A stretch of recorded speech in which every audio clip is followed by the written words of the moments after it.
Muhammad o'sha yetimcha Allohning payg'ambari ekanmi? Quraysh sayyidlari bizga qarshi chiqishsinmi? Ota-bobolarimiz tutgan dindan yuz o'giraylikmi? Aqldan ozib qolibdi. Kim ham unga ishonardi? Men sizga ishonaman.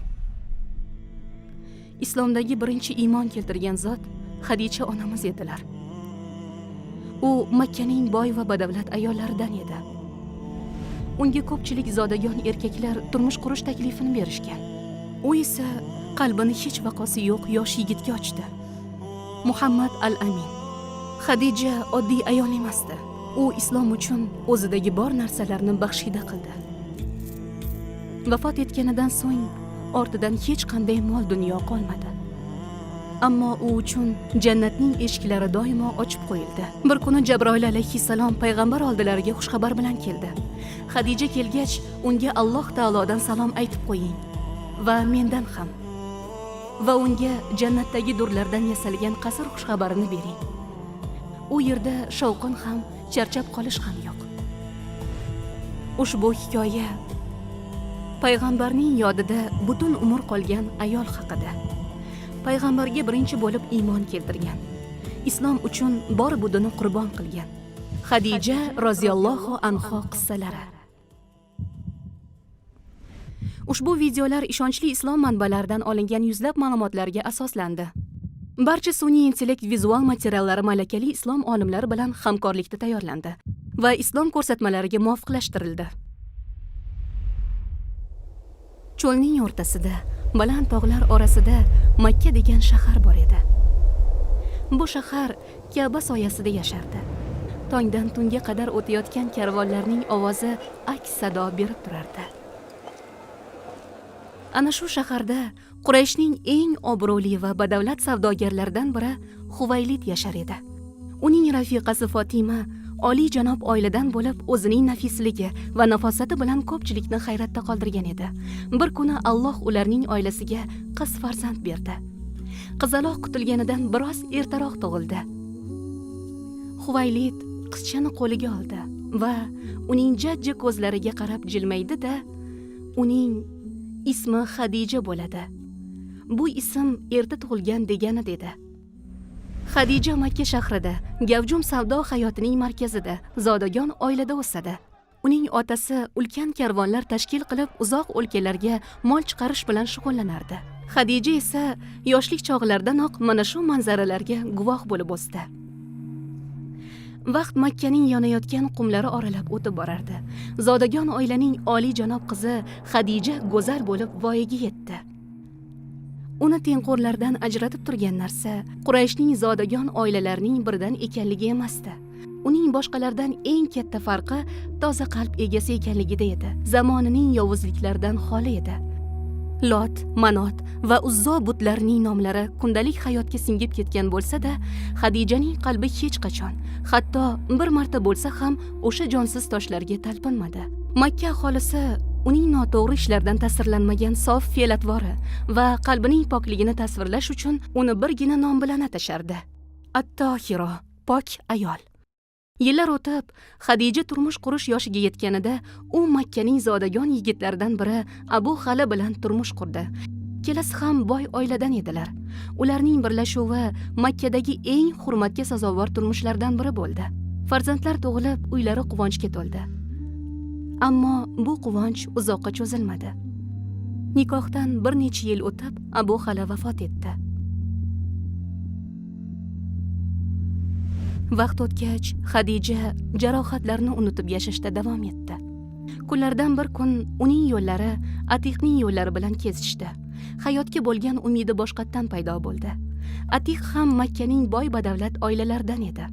Ularning turmushidan bir bola dunyoga keldi. Hayot yana o'z iziga tusha boshlagan bir paytda Xadija Atiqning vafoti bilan yana bir bor o'sha azobga duch keldi. Yosh boshi bilan ikkinchi bor turmush o'rtog'idan ayrilganidan so'ng Xadija hayotidagi eng og'ir sinovni boshidan kechirayotganini his etdi. Ammo mana shu qiyin kunlar uni eng barakali turmush uchun tayyorlayotgan edi. Qancha qiynalsa ham bolalari uchun sobit turishi kerak edi. Hadijaning hayotida yangi sahifalar boshlandi. Bir tomondan turmush o'rtog'ini yerga ko'mishdek og'ir judolik, boshqa tomondan esa bolalarni bir o'zi katta qilishi. Qalbidagi jarohatlari bitmay turib, u o'zini judayam katta boylik va meros qolgan karvonlar ichida ko'rdi. Otasidan o'rgangan tajribalariga asosan ushbu ishga astoydil bel bog'lab kirishdi. Vaqt o'tgach, Hadijaning nomi savdo maydonida hurmat bilan tilga olina boshladi. Uning mollari Damashq bozorlari, Yaman sohillari hamda Hijozning uzoq burchaklarigacha yetdi. Hadija bilan savdo qilgan odam hech qachon yutqazmaydi. Kunlardan bir kun Hadija Damashqqa boradigan katta karvonni tayyorlayotgan edi. Tuyalarga yuk ortilgan, mollar tartiblangan, hammasi deyarli tayyor edi. Bir narsa, karvonga bosh bo'lish uchun halol inson yetishmas edi. Makka ko'chalarida hammaning og'zida bir kishining ismi aytilardi. Bu ism Hadijaning qulog'iga yetdi. Muhammad al-Amin, ya'ni ishonchli Muhammad degani. Quraysh odamlari bu yigitning go'zal yuzi va chiroyli xulqi bilan tanir edi. Ana shu yigit Muhammad alayhissalom yoshligidan cho'ponlik bilan shug'ullangan. Minglab podalarni tog'lar ichida boshqarib bir o'zi yurgan. Amakilari bilan karvon savdosiga borganida savdogarlik ilmlarini o'rgangan edi.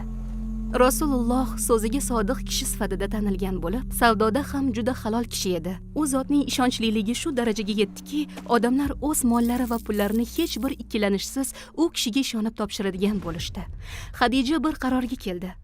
Vaqtni zoya qilmay Muhammad al-Aminga xabarchi yubordi. Unga keyingi katta karvonning boshchiligini taklif qildi. Safarda unga yordam berib, doim yonida bo'lsin deb sodiq xizmatkori Maysarani ham u bilan birga jo'natdi. Payg'ambar taklifni qabul qildi. Muhim tarixiy voqeaga sabab bo'ladigan safarga tayyorgarlik boshlab yuborildi. Tuyalarga yuk ortildi, mollar tartiblandi va ko'p o'tmay Makkadagi eng katta karvonlardan biri Damashqqa qarab yo'l oldi. Karvon boshida Muhammad alayhissalom borardilar. Yonlarida esa tajribali Maysara. Cho'lning jazirama quyoshi ostida o'nlab tuyalar qum ustida sekin harakatlanishardi. Kunlar o'tdi. Minglab chaqirim masofalar bosib o'tilgach, nihoyat Damashq yerlariga yetib borildi. Ular bir rohibning kulbasi yonidagi salqinlik daraxtlar soyasida dam olish uchun to'xtashdi. Rohib biroz kuzatib Maysaraning oldiga keldi. Ana u daraxt tagida o'tirgan yigit kim bo'ldi? Bu yigit Quraysh qavmidan. Uning ismi Muhammad. Muhammad dedingizmi? Bilasizmi, ana shu daraxtning ostida payg'ambardan boshqa hech kim o'tirmagan. Maysara turgan joyida qotib qoldi. Yuragi dukkillab ura boshladi. Ko'zlari Muhammadga tushdi. Maysara eshitgan gaplardan ta'sirlandi. Safar davomida uning e'tiborini bir narsa tortib turardi. Kun yarmida cho'lning havosi ayni qizigan payt osmonda bir bulut paydo bo'ldi. Muhammad alayhissalom tuyasida ketar ekan, o'sha bulut ortlaridan ergashdi. Xuddiki u zotga soya qilish uchun jo'natilgandek. Shundan so'ng Maysara har safar payg'ambarimizga boshqacha ko'z bilan qarardi. Bu inson boshqalarga mutlaqo o'xshamaydi. Makkaga kelishgach, Maysaraning yuzidagi quvonch sezilib turardi. Hadijaning oldiga borib, karvondan kelgan daromad haqida ko'p gapirib o'tirmadi. Unga ko'rganlarning hammasini, rohibning so'zlarini va safarda Muhammad alayhissalomning qanchalik halol bo'lganini aytib berdi. Hadija eshitganlardan ta'sirlandi. U Makkadagi eng hurmatli ayollardan edi. Boy badavlat erkaklar unga uylanish uchun bir-birlari bilan musobaqa qilishardi, ammo u bunga qiziqmas edi. Toki Muhammad alayhissalomni uchratmaguncha. Hadija nihoyat uzoq vaqtdan beri izlagan ishonchli va halol insonni topgani sabab endi uning qalbida hech qanday shubha qolmadi. Hadija eng yaqin dugonasi Nafisani Muhammad bilan gaplashib qalbida nima borligini bilish uchun jo'natdi. Nafisa uning aytganini qildi. Hadija, Muhammad bilan gaplashdim. Undan birdaniga sizni uylanishdan nima to'sadi dedim. U esa uylanish uchun hech qanday mol dunyoyim yo'q dedi.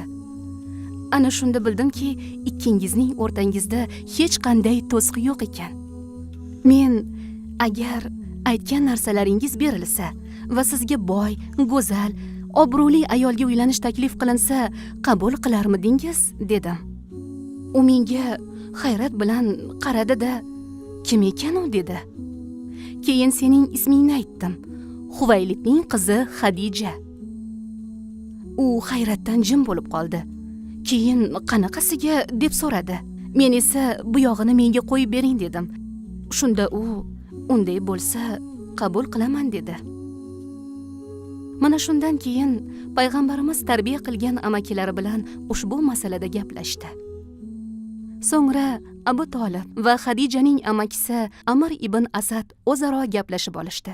Ukamning Muhammad ismli o'g'li bor. Bilasizmi? Quraysh ichida hech bir yigit unga teng bo'la olmaydi. Ey Quraysh qavmi, oilamiz nomidan ushbu nikohni jon deb qabul qilaman. Guvoh bo'linglar. Men Huvaylidning qizi Xadijani Muhammad ibn Abdullohga turmushga berdim. Bu holat ikki qalb birlashuvining o'zigina emasdi. Bu ummatning ibtidosi edi. O'sha kunda 40 yoshli Xadija va 25 yoshli Muhammad chiroyli holatda oila qurishdi. Makkaning zodagon ayoli va erkaklarning eng ishonchlisi. Ammo bu oddiy oila emasdi, balki yer yuzidagi eng barakali oila edi. Ana shu uy ichida risolatning ilk nurlari porlaydi. Bu uyda jannat ayollarining xonimi Fatima, ilm darvozasi Ali va payg'ambarning muborak oilasi qo'nim topdi. Ana shu kundan boshlab bu uydan chiqqan nur butun dunyoni yoritadi. Bu uyga kirganingizda Makka shovqini, ochko'zligi va bezovtaligi yo'qoldi. Faqatgina so'z bilan ta'riflab bo'lmas xotirjamlik bor. Payg'ambar alayhissalom Xadijaning ko'zlariga qarab diqqat bilan eshitib o'tirardi. U bilan tez-tez maslahatlashib, fikrlarini maqtab turardilar. U payg'ambarimizga xotirjamlik baxsh etardi. Xadija esa u hech qachon tanqid qiladigan yoki shikoyat qiladigan ayol bo'lmagan. U payg'ambarimizni mehr-muhabbat bilan o'rab olib, doim yonlarida turar edi. Vaqt o'tgach, ana shu uy yana bir bor quvonchga to'ldi. Xadija birinchi chaqalog'i kichik Qosimni qo'llariga oldi. Payg'ambarning ko'zlaridagi xursandchilikni ko'rish uning qalbini quvonchga to'ldirdi. O'sha kundan boshlab odamlar payg'ambarimizni Abul Qosim deb atay boshlashdi, ya'ni Qosimning otasi. Ammo xursandchilik uzoqqa cho'zilmadi. U bilan uncha ko'p birga bo'la olishmay turib, Qosim vafot etdi. Tug'ilganiga bir necha yil bo'lgandi xolos. Xadijaning qayg'usini so'z bilan ifodalab bo'lmas edi. Sevimli o'g'li endi qo'llarida emasdi. Farzandini endi ortiq hidlay olmasdi. Bag'riga bosib, bolasining taftini his qila olmasdi. Ona uchun bolasidan judo bo'lishdek og'ir sinov yo'q. Payg'ambarimiz sevimli farzandini yerga ko'mar ekan, qattiq og'riqni his qildi. Ammo qayg'u shu bilan tugamadi. Qosimdan keyin endi tug'iladigan o'g'illari ham birma-bir olamdan o'tishdi. Xadija hali ham yuragida o'sha og'riqni his qilar va ko'z yoshlari bilan Rasulullohdan so'rar edi. Ey Allohning rasuli, ular endi qayerga ketishdi? Ko'zlarida yosh bilan payg'ambarimiz, ular jannatda derdilar. Ikki farzandidan ketma-ket judo bo'lish. Ikki kichik janoza. Farzandingizni so'nggi bor qo'lingizda ushlab turish. Uning chiroyli yuzini ortiq ko'rmasligingizni bilish. Ona uchun bundan ortiq judolik bormi? Bu judolikni so'z bilan ifodalashning iloji yo'q. Yurakni tilka pora qiluvchi judolik. Juda ko'p ota-onalar mana shunday sinovga duch kelishadi. Bu shunchalar og'ir sinovki, ko'zlariga keng dunyo tor bo'lib ketadi. Yuraklaridagi bo'shliqni hech nima to'ldira olmaydi. Ana shunday paytlarda Allohning va'dasi insonga kuch beradi. Ular abadiy yo'q bo'lmaganlarini bilish, shunchaki boshqa olamga o'tganlarini tushunish, yoshligida vafot etgan bolalar jannat qushlari bo'lishi, eng yaxshi joylarda yashashlari va kun kelib judolik o'rnini didor egallashi yoqimli. bu inson qalbiga oro beradi. Ha, dunyoda ayriliq bor. Ammo abadiy uyimizda yo'qotganlarimizni topamiz va boshqa umuman ajralmaymiz. Balki ko'z yoshlar to'liq qurimas, ammo inson qalbida umid doim mangu. Lekin bunga qaramay baribir bir savol xayolga kelaveradi. Nega men? Ammo Robbimiz shunday deydi. Sizdan avval o'tganlarga kelganga o'xshash narsa sizlarga kelmasdan turib jannatga kiramiz deb o'yladingizmi? Bu oyat bizga shuni uqtiradiki, bizdan avvalgilar ham mana shunday sinovlardan o'tganlar. Eng ko'p sinovni Allohning habibi Muhammad va uning ayoli Xadija boshlaridan kechirishgan. Ular bizga farzandini yo'qotgan qalb parchalanib ketgan bo'lsa hamki, ruh o'z Robbisiga taslim bo'lishini ko'rsatib berganlar. Uning muborak ko'zlaridan oqayotgan yoshlar siz to'kayotgan ko'z yoshlarining tabiiy ekanligining eng yorqin isboti bo'ldi. Bu insonga xosdir. Ularning hayoti eng og'ir sinovlarda ham iymonni mustahkam saqlab qolish mumkinligining isbotidir. Farzand judoligining og'irligi hali ketmagan edi. Ammo tez orada uylari chaqaloq kulgusiga to'ldi. Birma-bir Xadija farzandlarini bag'riga bosdi. Zaynab, Ruqya, Ummu Kulsum va Fatima. Rasululloh va Xadijaning uylarida so'z bilan ta'riflab bo'lmas sakinat bor edi. Ammo Makka ko'chalaridagi har turli zolimlik va ular ko'rgan har turli adolatsizliklar yuraklardagi o'sha eski dardlarni qo'zg'ardi. Buni ko'rib Xadijaning yuragi qattiq og'ridi, ammo Muhammad alayhisalomning yuragi tilka pora bo'layotgan edi. Makkaning tashqarisida joylashgan Nur tog'ida kichik bir g'or bor edi. Hiro g'ori. Shaharning shovqinidan yiroqda bo'lib, ichi tinchlik va sukunatga to'la edi. Ana shunday qorong'u kunlarda payg'ambarimizning yuraklari siqilib ketganida, u zot o'sha g'ordan qo'nim topardi. Xadija bundan shikoyat qilmasdi. Savolga ham tutmasdi, faqat jimgina sabr qilardi xolos. Makkaning zodagon ayollaridan biri bo'la turib, jazirama quyosh ostida Hiro g'origa qarab ketardi. Tepada quyosh kuydiryapti. Oyoq ostidagi toshlar esa oyoqni kesadigan darajada. Qo'llarida esa suyukli yori uchun suv va yegulik olib ketardi. Va u har bir qadami bilan go'yo tog'dagi muborak hamrohiga siz yolg'iz emassiz, men shu yerdaman deyotgandek edi. Bu yo'lda onamiz holdan toygudek charchasa ham bularning bariga bir narsa sabab e'tibor qilmasdi. Bu uning yuragida turmush o'rtog'iga bo'lgan chuqur sevgisi va mehr-muhabbati edi. Kunlar o'tishi bilan Xadija erining yuz ifodasidagi o'zgarishlarni seza boshladi. Payg'ambar alayhissalom 38 yoshga to'lganlarida u ba'zan chuqur o'yga cho'mib qolardi. Bir kuni uylarida o'tirishar ekan, bir voqea sodir bo'ldi. Muhammad alayhissalomga bir kishi ko'rindi. Yuzlaridagi o'zgarishni ko'rgan Xadija yorining oldiga borib, uni qattiq bag'riga bosdi. So'ngra boshlarini ko'tarib shunday dedi: "Endi ko'rdingizmi?" Allohning elchisi yo'q deb javob berganlarida Xadijaning yuzidagi xavotir yo'qoldi. Uning qalbini chuqur yengillik hissi qamrab oldi. Xavotiri xotirjamlikka aylandi. Bu shayton emas. Bu farishta. Mana shu yo'sinda kunlar ketidan oylar o'tdi. Xadija payg'ambarimiz boshidan kechirayotgan boshqa voqealarni eshitar ekan, uning qalbida chuqur hayrat paydo bo'ldi. Chunki u kishiga sodir bo'layotgan voqealar oddiy narsalar emasdi. Nihoyat 610-yil keldi. Osmonda yulduzlar xuddi chiroqdek ilinib turardi. Muhammad alayhissalom yana o'sha Hiro g'orida yolg'iz o'tirardilar. Tun qorong'usida Nur tog'i sukunat bilan Robbisi buyurganidek turar edi. Ha, asrlar davomida kutilgan daqiqalar nihoyat yetib keldi. Xuddi butun koinot nafasini yutgandek edi. Osmonlar ana shu birinchi kalimani kutishardi. Ana shu paytda g'or sukunatini buzib bir ovoz paydo bo'ldi. O'qi.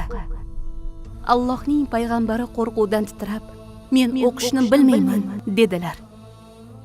Ovoz egasi uni qattiq siqdi va yana buyurdi: "O'qi." Yelkalaridan tog' bosib turgandek og'ir bo'ldilar. Tanalari titrab, qisqa nafas olar edilar. So'ngra qudratli ovoz shunday dedi: Yaratgan Robbing nomi bilan o'qi. U insonni alaqdan yaratdi. O'qi va Robbing eng karamlidir. U qalam bilan ilm o'rgatdi.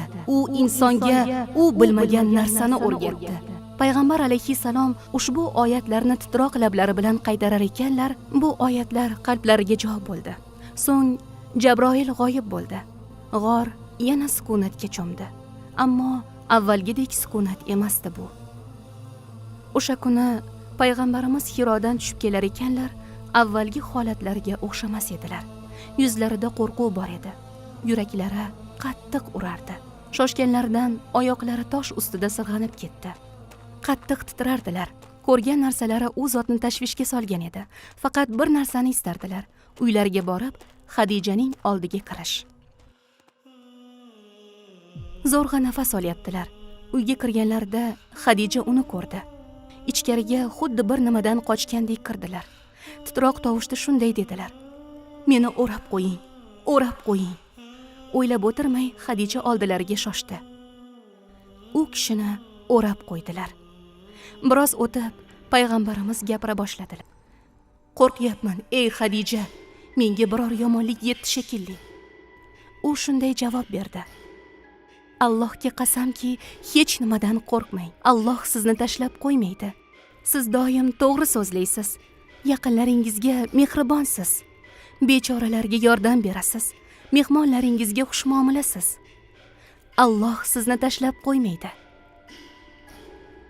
Xadija payg'ambarimizni amakisi Varaqa ibn Naffal oldiga olib bordi. Varaqa qari kishi edi. Sochlari oqarib ketgan, ko'zlari esa ko'rmay qolgandi. Ammo u kuchli olimlardan biri bo'lgan. Hayotini qo'lyozmalar o'qishga sarflagan edi. Tavrot, Injil va so'nggi payg'ambarning chiqishini kutayotgan edi. Payg'ambarimiz unga hammasini so'zlab berdilar. Varaqa u zotning aytayotgan har bir so'zlarini diqqat bilan tingladi. Uning har bir so'zi unga qattiq ta'sir qildi va yuzida ham hayajon, ham jiddiylik aks etdi. Varaqa: Xush xabar. Bu o'sha Musoga ham yuborilgan Jabroil farishta. Siz ushbu zamin payg'ambarisiz. Ammo shuni bilingki, qavmingiz sizga qarshi chiqadi. O'z uyingizdan ketishingizga majbur qilishadi. Hammasi butkul o'zgaradi. Ilk vahiyning zavq-shavqi hali yangi edi, ammo vahiy qaytmadi. Payg'ambarimiz xavotirda edilar.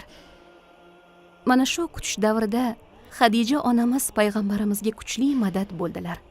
So'ngra bir kun kutish davri tugadi. Allohning elchisi yana bir bor vahiy qabul qildilar. Juda kuchli nur bilan Jabroil alayhissalom paydo bo'ldilar. Bu safargi buyruq aniq edi. Ey burkanib yotgan, tur va ogohlantir va Robbingni ulug'la va kiyimingni pokla va azob sababchisidan chetlan va ko'p ish qilgan bo'lsang ham minnat qilma va Robbing uchun sabr qil.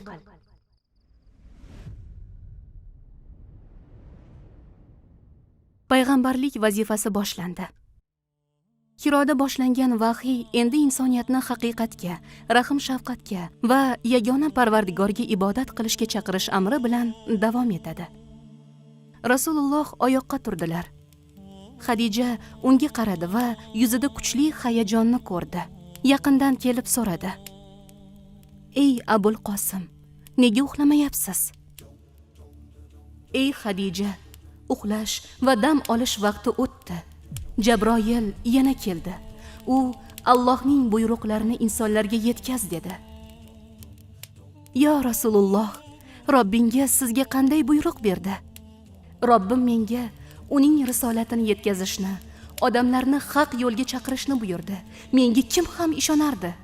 Shu bilan xonani jimlik bosdi. Xadijaning yuragi payg'ambarimizniki bilan bir xil urardi.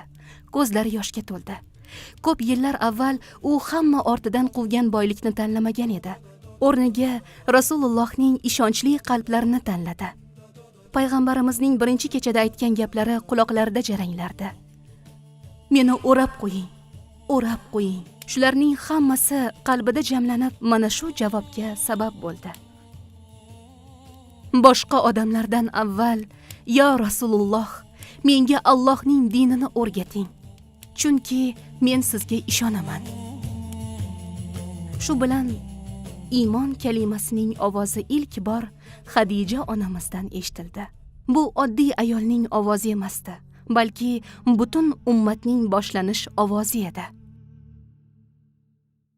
Payg'ambar Parvardigoridan olgan ishonchini eng ko'p ishongan insoni bilan baham ko'rdi. Iymonning ilk ovozi Xadija onamizdan eshitildi. Xadija onamiz barcha iymonlilarning boshlanishi, ummatning ilk boshi bo'ldilar. Ana shu kuni birgina uyda keltirilgan iymon kalimasi milliardlarning iymoniga aylandi. Biz ilgari hech qachon amalga oshirilmagan loyihani boshlayapmiz. Sun'iy intellekt va ishonchli manbalardan olingan 100 dan ortiq ma'lumotnomalardan foydalangan holda bolalar uchun ajoyib siyrat videolarini chiqarmoqchimiz. Ma'lumki, bugungi kunda afsuski bu begunoh bolalar soxta Gollivuddan o'rnak olmoqda. Biz farzandlarimizning eng buyuk namunadan ilhomlanib, Rasulullohning yo'lidan borishlarini istaymiz. Asosan turk va ingliz tillarida bo'lgan ushbu videolar inshaalloh butun dunyo bo'ylab millionlab bolalarning qalbiga ta'sir qiladi. Biroq ushbu loyiha bilan bog'liq sun'iy intellekt, dublyaj va montaj xarajatlari juda ham yuqori. Afsuski, biz bu moliyaviy yukni o'zimiz ko'tara olmaymiz. Biz ushbu loyiha butun ummat uchun foydali bo'lishini istaymiz. Agar siz ushbu xayrli ishni qo'llab-quvvatlamoqchi bo'lsangiz yoki ma'lum bir qismiga homiylik qilmoqchi bo'lsangiz, biz bilan WhatsApp orqali bog'lanishingiz mumkin.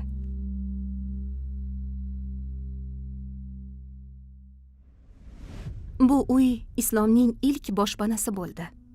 Keyin bir kuni Jabroil yana kelib, "Suv keltiring, men sizga tahorat olishni va Robbingizga ibodat qilishni o'rgataman. Shunda siz Allohga qanday ibodat qilishni bilib olasiz" dedi. Payg'ambar suv keltirdilar. Jabroil unga qo'llarini, yuzini va oyoqlarini yuvishni ko'rsatdi. O'sha kuni tahoratning har bir bosqichi birinchi marta o'rganildi. Keyin Jabroil namoz, qiyom, ruku va sajdani ko'rsatdi. Keyin Jabroil ularga imomlik qilib namoz o'qidi. Rasululloh uning orqasida, Xadija esa ularning orqasida Parvardigorlarning huzurida turdilar.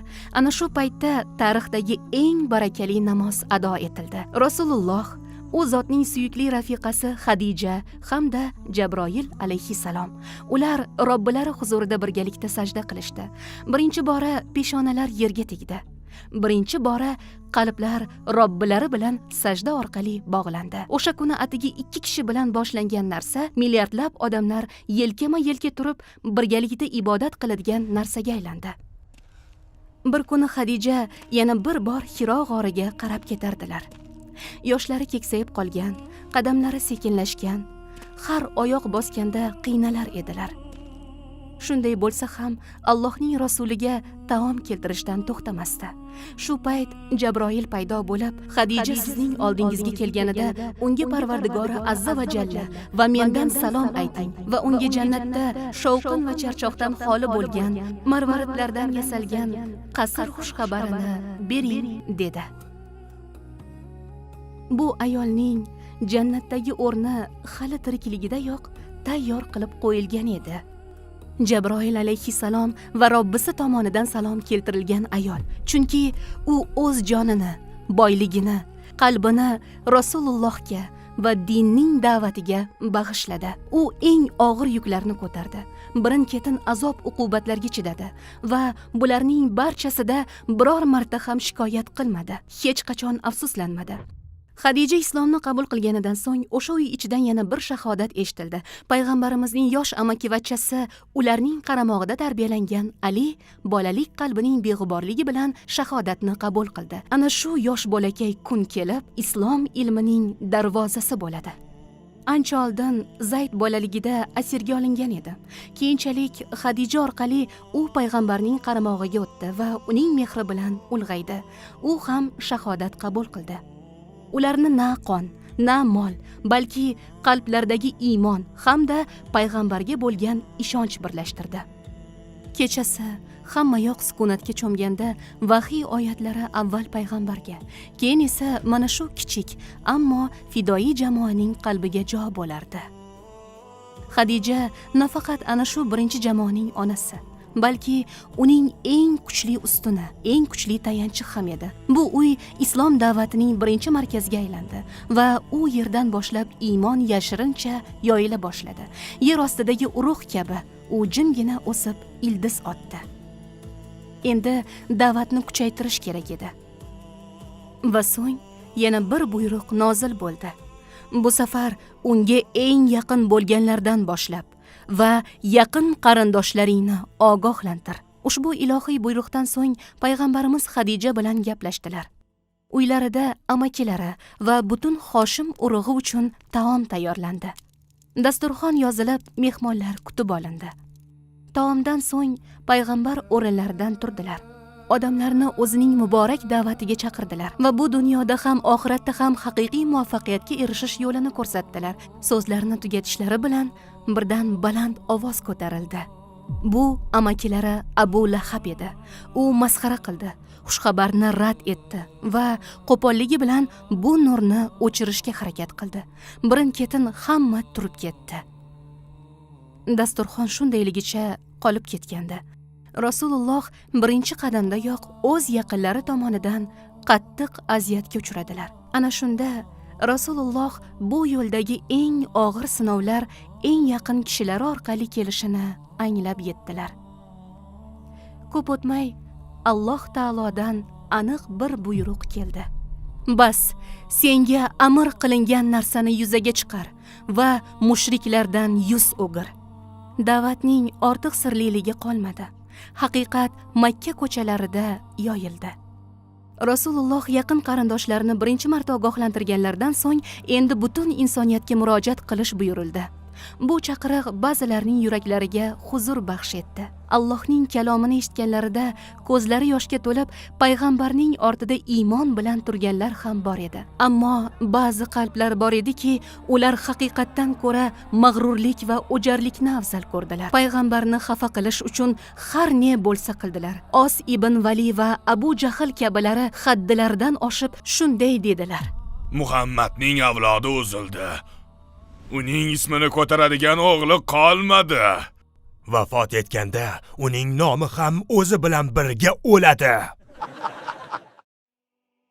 Ular unutilib ketadi degan ism hozirgi kunda dunyo bo'ylab juda ham ko'p o'g'il bolalarga qo'yilmoqda.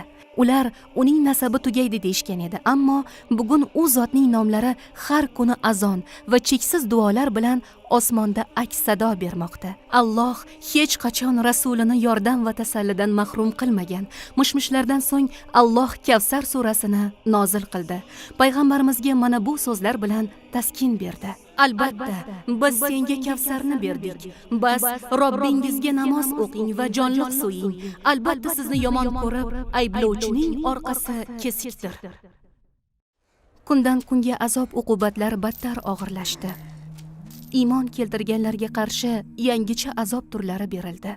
Bir paytlar ko'chada hur bo'lib yurgan odamlar endi o'z yurtlarida begona bo'lib, o'z yaqinlari tomonidan azobga giriftor qilingan edi. Biz hali ham ajdodlarimizning diniga amal qilyapmiz-ku. Sen qanday qilib Muhammadning diniga ishonishing mumkin? Robbim Alloh degan so'zlari uchun ba'zilar qizigan tosh ostiga qo'yildilar. Boshqalar esa issiq qum ichiga ko'mib qo'yilardi. Bilol ibn Rabohning nolalari Makka ko'chalarida aks urardi. Ahadun ahad. Ana shunday og'ir kunlarda Xadija qo'lidan kelganicha yordam qilib ularning yonida bo'ldi. U zulmning kuydiruvchi quyoshi ostida salqin soyaga aylandi. Yaralangan qalblarga malham bo'ldi. Chunki u haqiqat yo'li mana shu ekanligini bilardi. Bu Allohning ishi ekanini bilardi. Azob uqubat chidab bo'lmas darajaga yetganida Rasulullohdan xushxabar eshitildi. Habashiston, dengiz bo'yidagi xavfsiz shahar, Makka qiynoqlaridan xoli joy. Bu joy xavfsiz bo'lgani bilan ammo ayriliq yo'li ham edi. Xadija uchun bu avvalgilarga o'xshamaydigan yangi sinov edi. Chunki uning qizi Ruqayya ham o'sha kichik guruhda ketayotgan edi. Payg'ambarimiz Ruqayya va uning eri Usmon ibn Affondan birinchi muhojirlar karvoniga qo'shilishni so'ragan edi. Bolalarni go'dakligidayoq dafn qilgan ona Xadija endi uni boshqa ko'rish ko'rmasligini bilmay, boshqa bir farzandini uzoqqa jo'natishga to'g'ri kelmoqda. Qurayshning rahm shafqati yo'q edi. Muhojirlar Makkadan bir necha kun, hatto haftalar uzoqlikda joylashgan Habashistonga ketishardi. U qizini oxirgi marta bag'riga bosib, uning hidlarini hidlab turganda ichidan nimalar o'tganini faqat Alloh biladi. Bir tomondan ularning xavfsizligini o'ylab xursand bo'lsa, boshqa tomondan endi ularni ko'ra olmasligini o'ylab siqilardi. Ularning nafrati shunchalik kuchayib ketganidan eng shafqatsiz usullarga o'tdilar. Musulmonlarni jamiyatdan butunlay ajratib qo'yishdi. Qurayshning qarori qat'iy edi. Hech kim ular bilan gaplashmaydi. Hech kim ular bilan savdo qilmaydi. Hech kim ular bilan birga qurab olmaydi. Shunday qilib, shafqatsiz boykot boshlandi. Ular bilan birov ko'rishmasdi. Bu xuddi o'z shaharlarida tiriklay ko'milgan bilan barobar edi. Boshqa boradigan joylari qolmagan mo'minlar uylari va xotiralarini tashlab, Shib Abu Tolib deb nomlangan tor vodiyda panoh topdilar. O'sha kuni Xadija bor yo'g'ini, har bir tangasini, har bir mol-mulkini ochlikdan aziyat chekayotgan mo'minlar uchun sarfladi. 3 yil. O'sha 3 yil davomida ana shu vodiy insoniyat tarixidagi eng dahshatli holatlardan biriga guvoh bo'ldi. Kechasi bolalarning qichqirig'i sovuq havoda aks sado berardi. Oyi, iltimos, bir burda non, shirin xurmolar esingizdami? Hech nima yo'qmi? Onalar bolalarini yupatib ko'z yoshlarini artardilar. Ammo ularning qornini to'yg'azish uchun beradigan hech nimalari yo'q edi. Hatto ichishga suv ham yo'q. Odamlar daraxtlarni bargini yeyishdi. Hatto tirik qolish uchun hayvon terisini ham yeyishga majbur bo'lishdi. Ochlik hamma yoqni qamrab oldi. Shunday bo'lsa ham Allohning elchisi va Xadija o'zlarida bor hamma narsani odamlarga ulashdilar. Har bir luqma va har bir tomchini baham ko'rib, atrofdagi qiynalayotganlarga g'amxo'rlik qilishdi. Kundan kunga oziq-ovqatlari tugab bormoqda edi. Ana shu paytlarda Xadijaning jiyani Hakim ibn Hizom bir ish qildi. Bir kuni tunda xizmatkorlari bilan birga tuyaga un ortib o'sha vodiy tomon borishdi. Endi yetib kelay deganda Abu Jahl yo'lini to'sdi. Banu Hoshimga yegulik olib ketyapsanmi? Allohga qasamki, men seni butun Makkaga sharmanda qilmagunimcha shu yerda kutasan. Shu payt esa Abu al-Buxtari buni ko'rib jim turolmay Abu Jahl bilan qattiq tortishdi va uni orqaga qaytishga majbur qildi. Shu sabab Hakim yegulikni vodiyga yetkazdi. Bor yo'g'i bir qop un. Ammo ochlikdan silasi qurigan bolalar uchun shu ham bir olam edi. Anchadan beri qaynamayotgan qozonlari bugun yegulikka to'ldi. Kichkintoylarning yuzlariga tabassum yugurdi. Xadija nafaqat boyligi bilan, balki yaqin qarindoshlarini ham safarbar qilish orqali mo'minlarning yukini yana bir bor yengillashtirdi. Uzoq 3 yildan so'ng bir mo'jiza yuz berdi. Ka'ba devoriga osilgan cheklov yorlig'i hasharotlar tomonidan kemirilib, butunlay vayron qilingan holda topildi va Alloh taolo buni payg'ambariga vahiy qildi. Payg'ambarimiz bu haqida Abu Tolibga aytib berdi. Istasangiz Ka'baga borib yorliqni o'zingiz ko'ring. Agar jiyanim to'g'ri so'zlagan bo'lsa, unda ishni to'xtatinglar. Quraysh Ka'ba oldiga bordi. Ko'rgan narsalari ularni hayratga soldi. Shunday bo'lsa ham ular bu dalilni inkor qilishdi. Haqiqatdan ham yuz o'girishdi. Bu ham uning afsullaridan biri xolos. Lekin bu yangilik cheklovni biroz bo'lsa ham zaiflashtirdi. Makka zodagonlaridan bir nechtasi vijdonan harakatlanib, cheklovga qarshi chiqishdi. Shunday qilib, cheklov nihoyat tugatildi. So'ng musulmonlar vodiyni tark etishdi. Ha, ochlik tugadi. Zanjirlar uzildi. Ammo judolikning yuki va qarilikning alomatlari Xadijani jismonan holdan toydirgan edi. U kasal bo'ldi. Yotgan o'rnidan boshqa tura olmadi.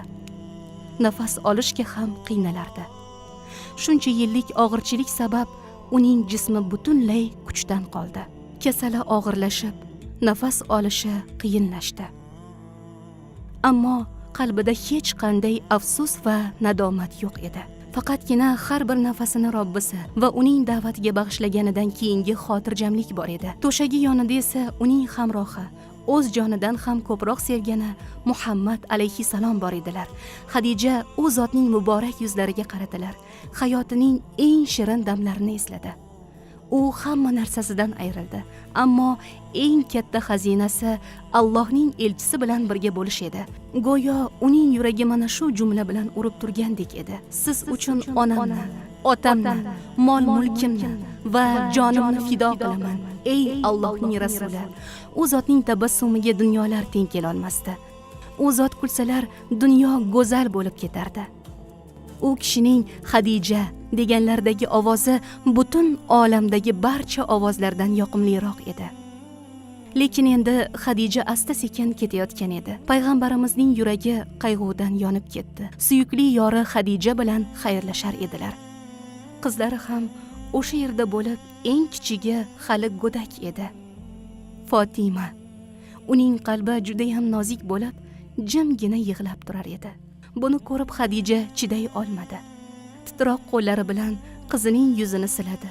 Ko'zlariga qaradi-da, shunday dedi: "Yig'lama qizaloqim. Xafa bo'lma. Ko'zlaring yoshlanmasin. Jabroil otangga nima degani yodingdami?" Xadija oldingizga kelganida unga Alloh azza va jalladan va mendan salom ayting. Va unga jannatda ichi bo'sh marvaratlardan qurilgan, shovqin va charchoqdan xoli bo'lgan bir saroyning xush xabarini yetkazing. Yig'lama qizaloqim. Jajji Fotimaning ko'z yoshlari to'xtamasdi. Yig'isi yanada kuchaydi. Onasining so'zlari ayriliq azobini yanada qattiqlashtirdi. U otasiga o'girilib, ko'zlari yoshga to'lgan, go'yo "Ota, iltimos meni yupating" deyotgandek qarardi. Rasululloh qizining dardiga sherik bo'lib, suyukli rafiqasi Xadijadan ko'zlarini uza olmas edilar. Unga juda muhabbatli edilar. Unga butunlay ishonar edilar. 25 yil mobaynida ular umuman ajralmadilar. Har qadamda u zotning yonlarida edilar. U Rasulullohning Xadijasi edi. Endi esa u ruhini Robbisiga qaytarib topshirayotgan edi. Muborak yuzlarida chuqur qayg'u mujassam edi. Ammo shuningdek Allohga taslim bo'lgan qalbning aksi ham sezilib turardi. Chunki jannatda Xadijaga va'da qilingan saroylar uni kutib turar edi. Xadija Rasulullohning yuzlariga so'nggi bor qaradi. So'ng farzandlarining yuziga qaradi-da, jimgina Allohga omonatini topshirdi. Xadija eng rahmatli zot bo'lgan Robbisi huzuriga qaytdi. Faqat ortidan ko'z yoshlari qoldi. Faqatgina ushbu kalima eshitilardi: "Inna lillahi va inna ilayhi roji'un." Albatta biz Allohnikimiz va albatta unga qaytguvchimiz. Hali tirikligidayoq Robbisidan salom qabul qilgan ayol ana shu salomning egasiga yetib borgandi. Xadija dunyodan rihlat qildi. Undan qolganlar faqatgina farzandlari emas, balki payg'ambarimiz qalbiga solib ketgan g'ayrat hamda barcha ummatlar uchun to'g'ri yo'l bo'ldi. U tarbiyalagan Zayd ismli bola bir kun kelib islom qo'shinlariga qo'mondonlik qilib, Qur'on nurini uzoq yurtlarga olib boradi. Uning qaramog'ida o'sgan bola Ali ilm darvozasiga aylanadi. Kun kelib musulmonlarning yetakchisi bo'ladi. O'z jonidan ham ko'proq sevadigan sevimli qizi Fatima poklik ramziga aylanadi. U Hasan va Husaynning onasi bo'lib, otasining naslini davom ettiradi. Payg'ambarimizning zimmasiga yuklangan islom xabari millionlab asrlardan keyin ham ko'pchilikka yetib boradi. Xadija o'lmadi, balki u Rasulullohning g'alabalarida mangu yashardi. Vafotidan ancha yil o'tsa ham Rasululloh Xadijani muhabbat va sog'inch bilan esga olardilar. Hatto oradan 10 yillar o'tib uning ismi tilga olinsa, Rasulullohning ko'zlariga yosh kelardi. Yillar o'tib Rasululloh Xadija haqida shunday derdilar: "Alloh menga undan yaxshirog'ini bermadi. Odamlar meni rad etganda u menga ishondi. Meni yolg'onchi deyishganida haqligimga iymon keltirdi. Odamlar mendan molini man qilganida u menga bor budini berdi. Alloh menga faqat undan farzandlar berdi. Haqiqatan ba'zilarning muhabbati abadiy. Xadija Robbisining huzuriga ketgan bo'lsa ham, bu faqat tuganmas diydorning boshlanishi edi xolos. Chunki Rasululloh bilan yana uchrashadigan joy jannat bo'ladigan bo'lsa, demak ayriliq degan narsa yo'q. Shu sabab uning ismi va muhabbati payg'ambar yodida abadiy qoladi. Onamiz bizga qoldirgan narsa shu. Boylik ham, mol-mulk ham emas, balki Allohning habibiga bo'lgan muhabbati. Bu muhabbatning ma'nosi shunday: ey Allohning rasuli, toshbo'ron qilindingiz, och qoldingiz, uyingizdan quvg'in qilindingiz, ummatingiz uchun kechalari yig'ladingiz. Siz sababli mana shu xabar menga yetib keldi. Shu sabab men ham sizni yaxshi ko'raman. Mol-mulkimdan ham, bolalarimdan, hatto o'z nafsimdan ham ko'ra ko'proq yaxshi ko'raman. Xuddi onamiz Xadija kabi u zotni sevish, sog'inish, qaniydi sizni bir marta ko'rsam, yoningizda o'tirsam va barcha dardlarimni sizga aytib bersam edi, deyish demakdir. U zotni yaxshi ko'rish har bir qadamingizda, har bir ishingizda o'zingizdan agar Rasululloh meni hozir ko'rsalar tabassum qilarmidilar deb so'rash demakdir. U kishini yaxshi ko'rishning eng katta isboti bu uning sunnatiga amal qilib, u zotning tashvishini o'z tashvishimizga aylantirishdir. Chunki u zotning sunnati, muborak yo'li oxir zamonda adashgan insoniyat uchun o'zgarmas kompas bo'lib kelgan. Rasulullohni sevish hayotingizni uning sunnatlari bilan bezash demakdir. Bilingki, Allohning roziligiga olib boradigan yagona yo'l bu uning rasuli izidan yurishdir. Endi navbat sizniki. Xadija onamizning eng katta jasorati Rasulullohga ergashish va boshqalar ikkilanib turganda birinchi qadamni qo'yish edi. Bugun bu ayolning jasoratini ko'rib qalbingizda mening birinchi qadamim nima bo'ladi degan savol bo'lishi kerak. Balki birinchi qadamingiz hijobingiz bo'lar. Bu oyna oldida turib o'zingizga bu safar albatta qilaman deb Robbingizga bergan va'dangizni bajarishdir. Balki birinchi qadamingiz namozingizdir. Bu yelkangizda xuddi og'ir yuk kabi turgan edi. Ammo peshonangiz yerga tegishi bilan hamma yoq jim bo'lib qoladi. O'sha sukunat davomida sajda paytida nihoyat yuk deb o'ylagan namozingiz aslida sizni ushlab turgan yagona ustun ekanligini anglaysiz. Bilaman, birinchi qadamni tashlash oson emas. Ichki ovozingiz endi kech deydi. Juda ko'p xato qilgansan. Alloh seni qabul qiladi deb o'ylaysanmi? Avval ham shunday qilib tashlab qo'ygansan. Ammo shuni bilingki, Robbingiz necha marta tashlab qo'yganingizga emas, balki uning eshigi oldiga qanday qalb bilan kelganingizga qaraydi. Men qaytdim desangiz, Alloh hech qachon shu paytgacha qayerda eding demaydi. Robbimiz nima deganini unutmang. Agar bandam menga yursa, men unga qarab yuguraman. Endi birinchi qadamni qo'ying. Qo'rqmang. Chunki Alloh o'ziga ishonganlarni hech qachon tashlab qo'ymaydi. Xadijaning qissasi shu yerda tugaydi, ammo safarimiz davom etadi. Inshaalloh keyingi qismda muborak onamizning hikoyasini o'rganamiz. Tushida barcha olamlarga rahmat bo'ladigan farzandning xushxabarini ko'rgan onamiz haqida. U payg'ambarimizning sevimli onasi, ikki dunyoning nuri Omina qissasi. Tayyor bo'lsangiz, u kishining qissasi bizlarni keyingi qismda kutmoqda.